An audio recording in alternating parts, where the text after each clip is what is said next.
everybody. Yes, welcome back to CUPPA CHAT. It's time for our next episode, and I've got a fantastic star for you once again. I've got an actor who has been doing a lot of stuff over the years for a very, very young age. I'm going to welcome the one and only Cameron. Hello, Cameron. Hello, everyone. Happy to be here. Welcome to CUPPA CHAT. Are you well?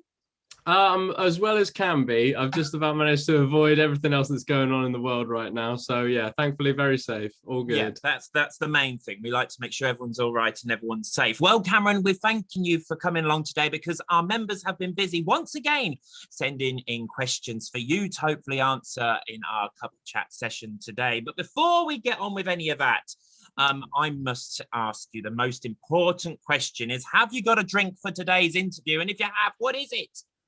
I certainly do. I've got a cup of tea, milk, 1 sugar, which I know is an unpopular opinion, but I'm not sweet enough. So I need to keep my sugar intake up. You know what? I'm actually quite impressed because normally I have to ask people, oh, are you having sugar? Do you have milk? And you've just come all out with it. You know, you've just taken 5 minutes off the interview. You're sorted. Yeah, well, so we're done now, right? We're finished now. I've decided to go for my bee mug today, or wasps. I think it's bees, but I've gone with just pure milk. Nice. Yeah, so yeah, I know people don't like that, but you know what?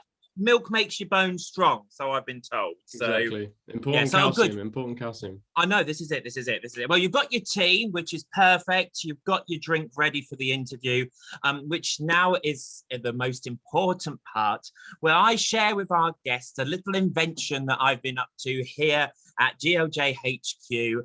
And hopefully, Cameron, you'll be able to use this every day in your line of work. Okay, so this is called the alternative loon recorder. Okay, so here it is. I have to be very careful with it because it could fall apart any second, but this is the alternative loon recorder. Oh, wow. So what it is, it's obviously a recorder that you can record if you're in the recording studio. You've got your headphones and you've got your special sort of voice guarding thing. But then what makes it different? Because I know a lot of us can't get microphones at the minute, or they might be a bit expensive, but you don't need to worry because we've got the latest invention, which is the loo roll toilet roll holder. I mean, you could use this, couldn't you? Because you could talk like there, or you could still talk here. What do you think? I mean, if we can get a factory set up, I'd take a few of them if we can. There you are, you see. And you'd use these every single day, wouldn't you?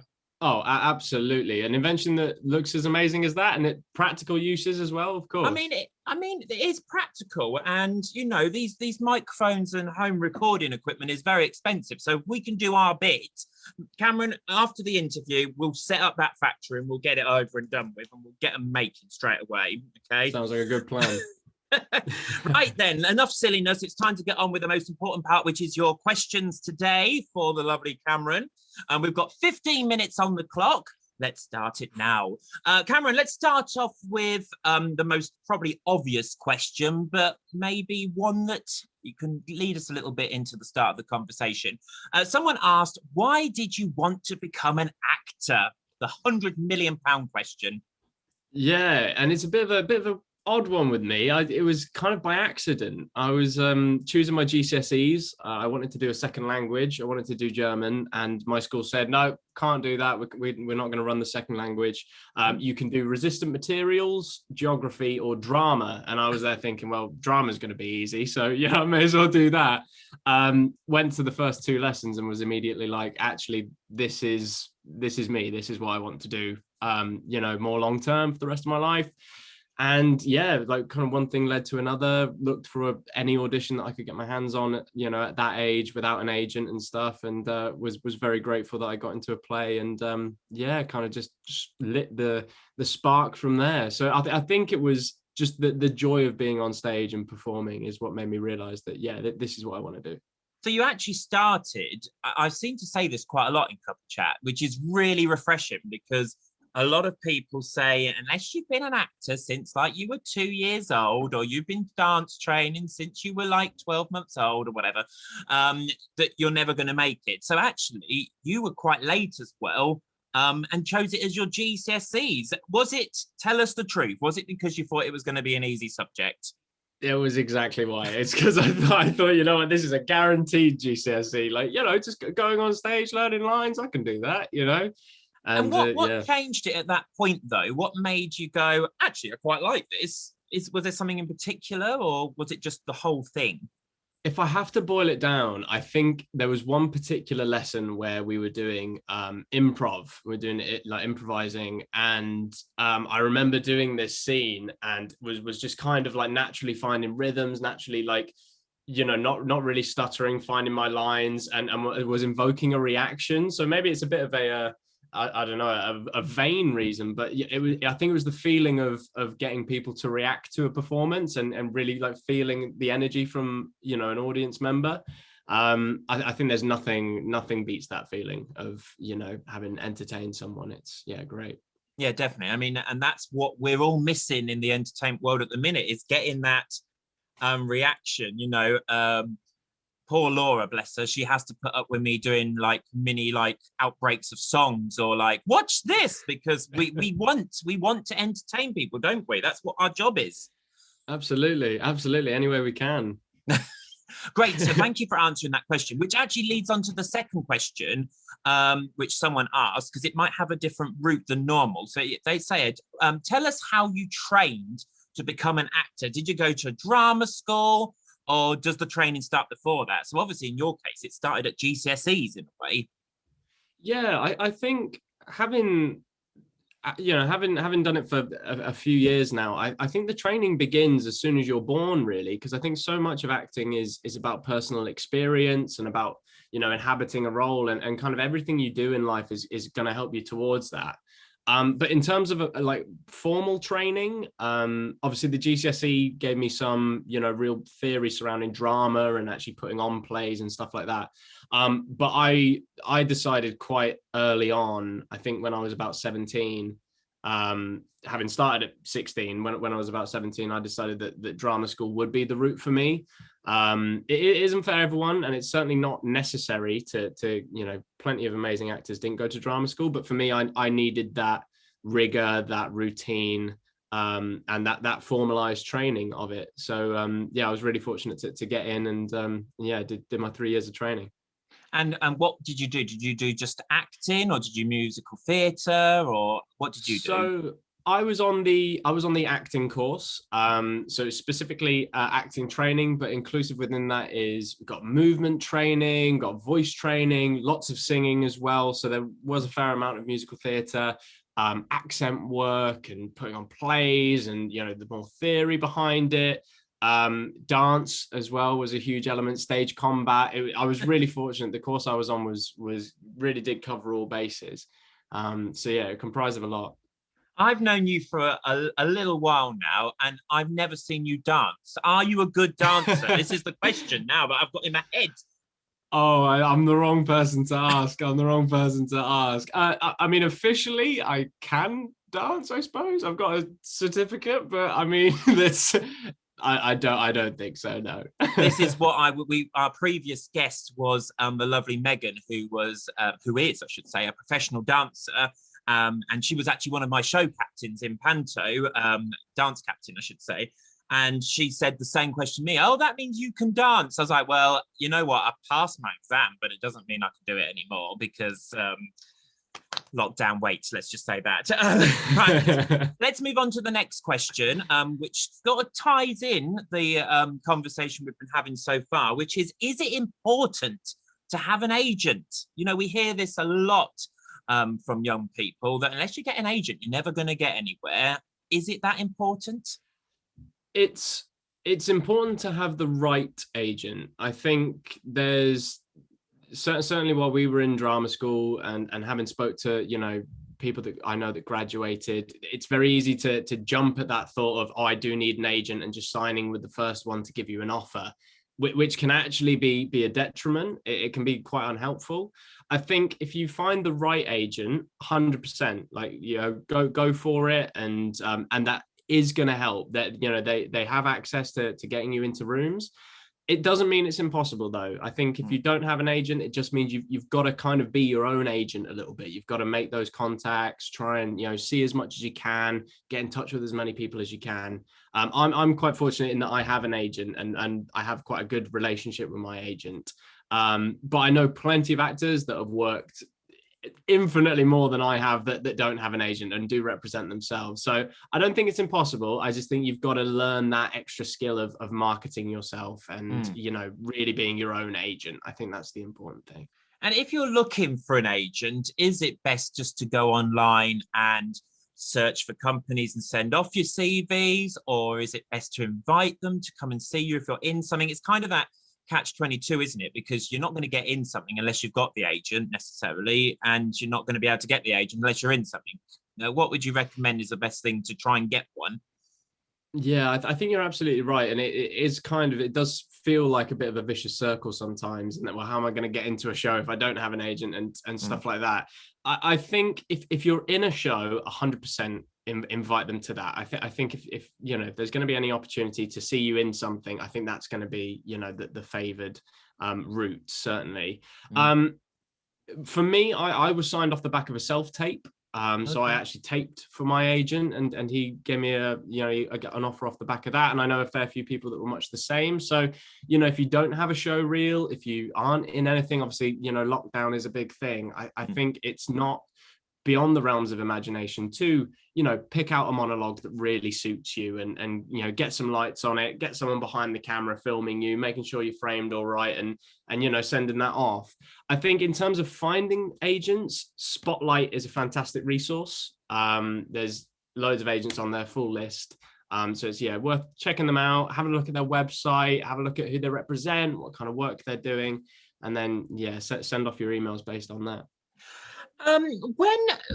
When you we're talking about agents, it reminded me of something that I saw from you the other week, that there is a lot of outtakes sometimes. Is that normal to, you know, because I say normal because we all make mistakes, obviously, but you know, it's something different when you're doing an audition or a monologue recording at home.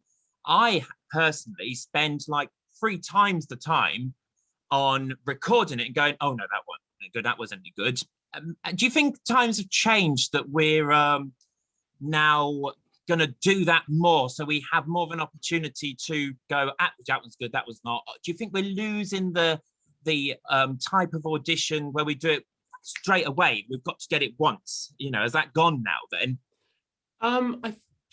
To an extent, yeah. I think there's a real freedom with self-tapes in that, you know, if you do get it wrong, you can just do it again. I think self-taping has a different set of skills to auditioning in a room, because obviously, you know, you don't really have to, you know, engage with the casting director, you know, because an audition in essence is an interview, you know, a job interview is much like, you know, any other job. I think self-tapes are helpful though, because it gives you have an opportunity to get it right. But I think that the key is to not get bogged down in getting things perfect, because, you know, perfection is the enemy of you know, I forget the phrase. I forgot the phrase. But do you know what I mean? Like, you know, it's very easy to be like, oh well, yeah, I didn't quite like my hair there, or I didn't like this, or I didn't like that. I think it's do it so that you like it, and know that you're probably not going to be 100% happy with it, but be happy with it, and that's how you know you've got the right one. Yeah, you can definitely overdo it. I mean, I've been busy doing the good old panto auditions at the minute that are all going on, believe it or not, for next Christmas coming up. And as you say, you sometimes do overthink it too much, and actually get to a point where, especially when you're doing the songs, that you're like, right, that's it now. I've actually trained my voice as such by doing the same thing over and over again. Good advice. Thank you for that. Let's go on to another question, and let's completely change the subject. What's the best show you've been involved with, and why? Someone's asked. Very, very good question. I've been involved in a few really, really good ones. I think for me, it would have to be a show called To Sir with Love, which was actually my first kind of taste of professional acting work. It was just after I'd started my GCSE drama just after I decided actually this is what I really want to do. And I just literally Googled Northampton teenage auditions, and saw that the Royal and Derngate were, casting local school kids to be in a play. I didn't think I'd get it. I got it, which was so amazing. And so I got to experience the whole, rehearsing with a professional company, and then we did a full month run with matinees and everything about it. It was an immediate kind of just immersion into that world of the jobbing actor, which I think it will always hold a special place in my heart, that show, just for being the first one. The first one, you'll never forget your first proper show. I know that's awful to say that, but you as you say, you'll never forget it, because it will always have a sort of a secret sort of love in your heart as such. Great, thank you for that question. Let's go on to the next one. What do you have to do differently when recording a radio drama to recording a live performance? So I assume maybe they're talking about either live on stage or for TV, because you've done recording, haven't you? You've done voice recordings. What is the difference then? I have, it's a good question. There's much more of a subtlety, I feel, with voice work. I think that the difference between the two is quite practical, in that if you're on stage, you've got to talk over the audience and make sure that you're hitting that back wall and that everyone can hear you, and that you're crisp and articulate, and you might be really loud and really angry and a bit more larger than life, whereas with radio and voice work, practically speaking, you're this far away from the microphone. It's much more intimate, much more lower level. So I think vocally it's a big shift from really getting your breath out when compared to bringing it down, being nice and soft and a bit more minimalist, I feel. But it's no less work, I think. You've got to really, it's almost like pretending that the microphone is the ear of the person that you're speaking to. So you don't want to be shouting in someone's ear, of course, or maybe cheat it off mic. I think that's the main thing, because of course you also don't have to learn your lines, which is helpful. Though do read them, of course. I would say. Don't turn up and just go for it. No, exactly. Don't guess. But I think practically speaking, it's just the difference between the microphone and obviously the big performance in a theatre. And what's it like in a recording studio? Because a lot of us have obviously seen a theatre, we watch the television, and there's plenty of programs behind the scenes of making television, but we don't necessarily see much from behind the scenes of voice work, unless you are a bit of a boffin like me and watches like Frozen 2 being made. What is it like? Is it sort of just a room you're in with a microphone? So some of it is that, I think if you're recording, say, like a short story, or if you're recording for a cartoon or something like that, or an animation, anything for the news, then you're going to be in just a little booth, in your own little room, microphone then, and that's kind of it. But during my time at the BBC doing radio drama, like actual plays for the radio, they had a big studio that was effectively like a playground of noise and sounds. Multiple different doors for all different sounds, a door with like loads of handles and knobs attached to it so you can get the right sound, and different flooring in different places, different sets of stairs. You'd have like half the stairs would be metal and half of them would be like wood to get the different sounds and stuff. It's literally like a voice actor's playground if you're doing radio drama like that. It's really exciting.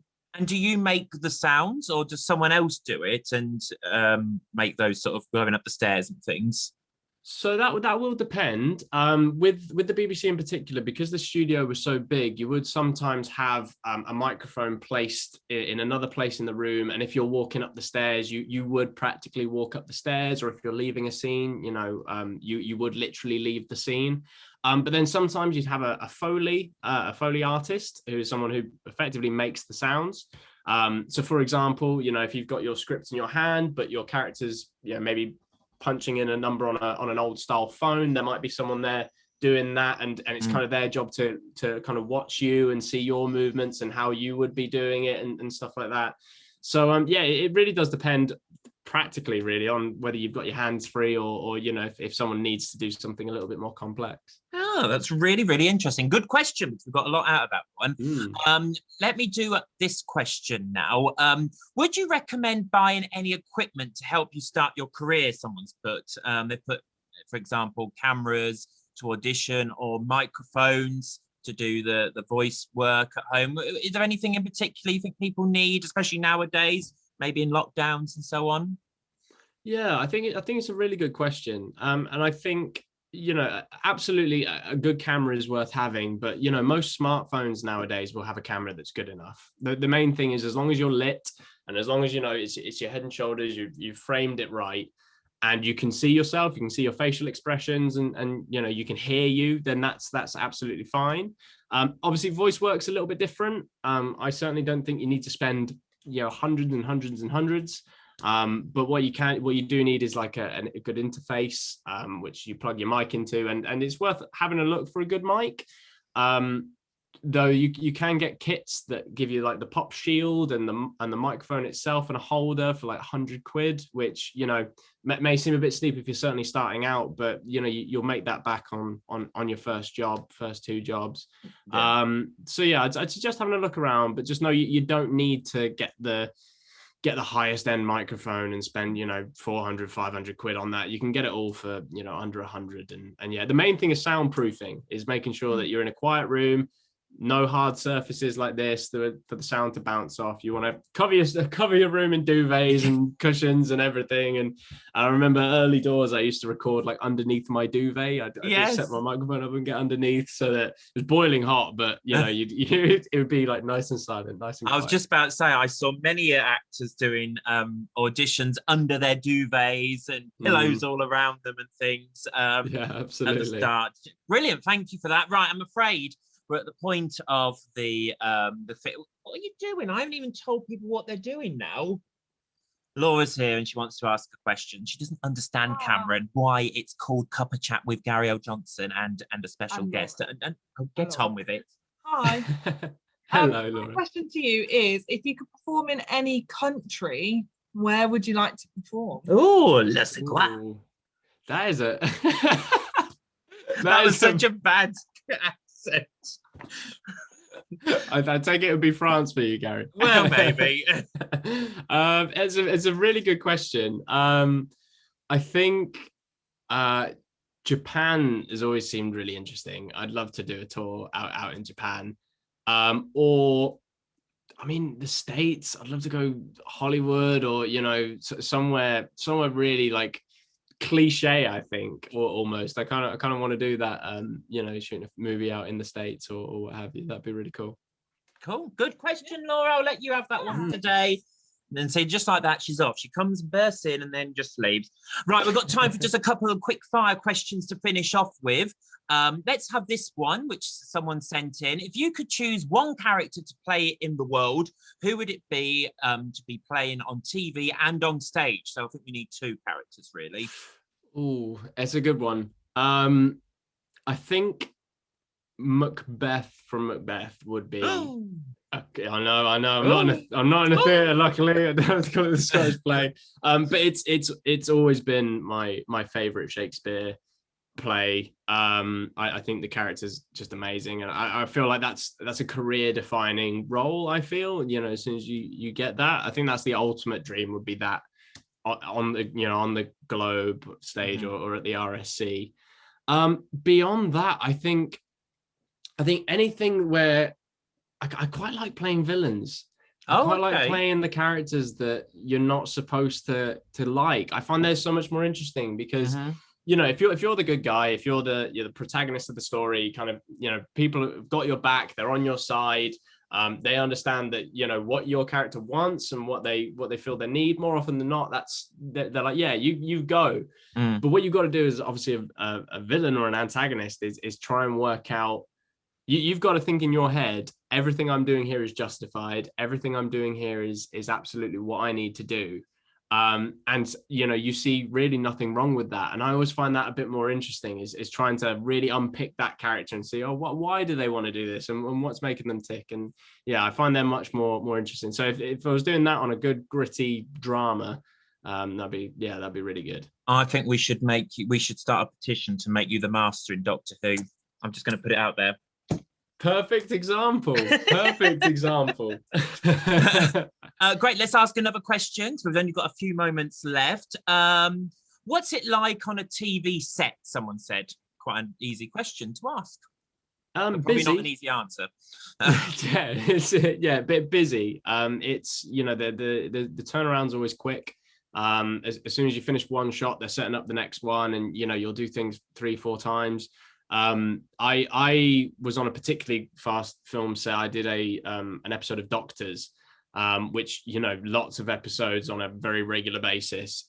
So we do maybe 1 or 2 shots and then be like, right, really quickly, let's get this set up, because you're chasing the day really. So it is busy, very, very busy, but interesting. It does make you feel like you are acting, obviously, but it's quite nice being on a film set because everyone's it's a bit more.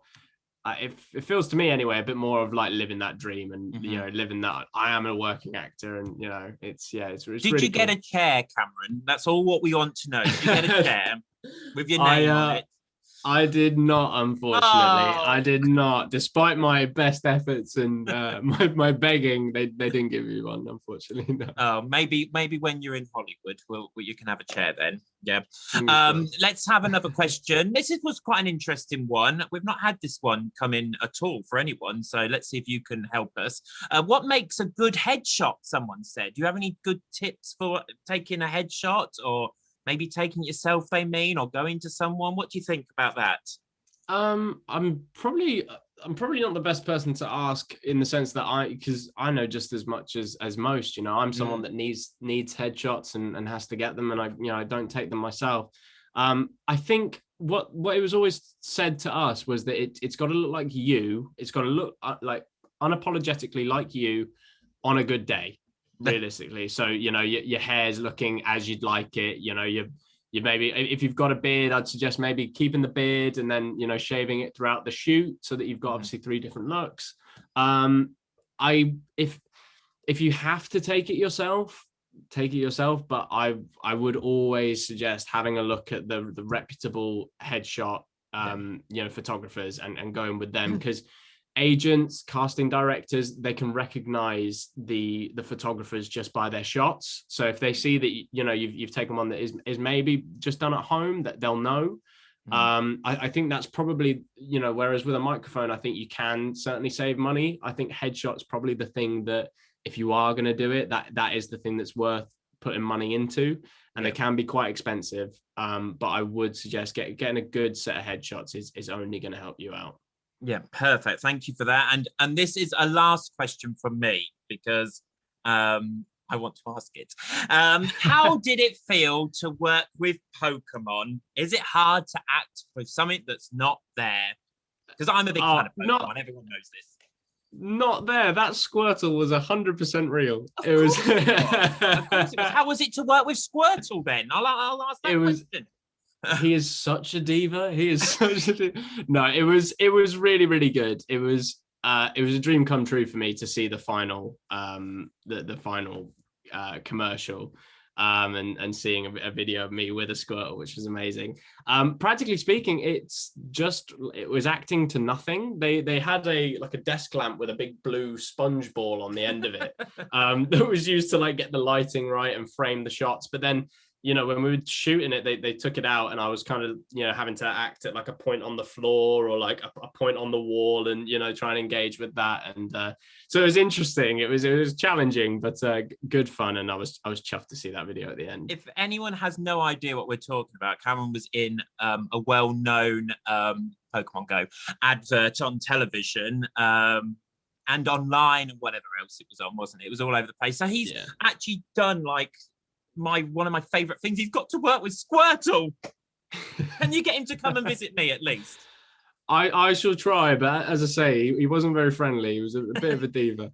Oh, well, thank you so much for answering all of our questions. And we had so many more come in, but unfortunately, we've run out of time today. Thank you all for sending your questions in, obviously, and we're sorry we didn't get to ask them all. However, Cameron, before we let you run away and carry on with lockdown life and unlockdown life and whatever is going to happen next, it is time for our competition, which we're inviting all of our guests to take part in, where we're going to give you 30 seconds on the clock to name as many drinks as you can within that time. Now, we learned, Cameron, a lot about people in the last 30 seconds of this program, I tell you. It all starts off like nice and sweet, and then we get to the nitty gritty and we learn what people really drink in their life. So you've got a good score to beat. Our lovely Fee, who is our tour and panto actor, got 27 drinks in 30 seconds. I know, he's like shocked. My goodness, that's a challenge. It is a challenge. We've got Victoria from the Mousetrap in second place with 26 drinks. And then in third place, we've got our lovely Megan, who's our dancer I was telling you about earlier, with 20 points. So you could get in the top three. If you get the most drinks, you win 20,000 GLJ points. Oh my goodness. I need those. I know. And this could change your life forever. Never mind about being in Doctors, never mind being at the Globe. You could win 20,000 GLJ points, and that's all you need. You could retire there and then, okay? All I've ever wanted. So I'm going to give you 30 seconds on the clock. I'm going to write down how many you get, obviously within that time, and your time starts now. Water, tea, coffee, wine, beer, gin, vodka, orange juice, apple juice, cranberry juice, pineapple juice, green tea, milk, chocolate milk, banana milk, strawberry milk. What else? Earl Grey, kombucha,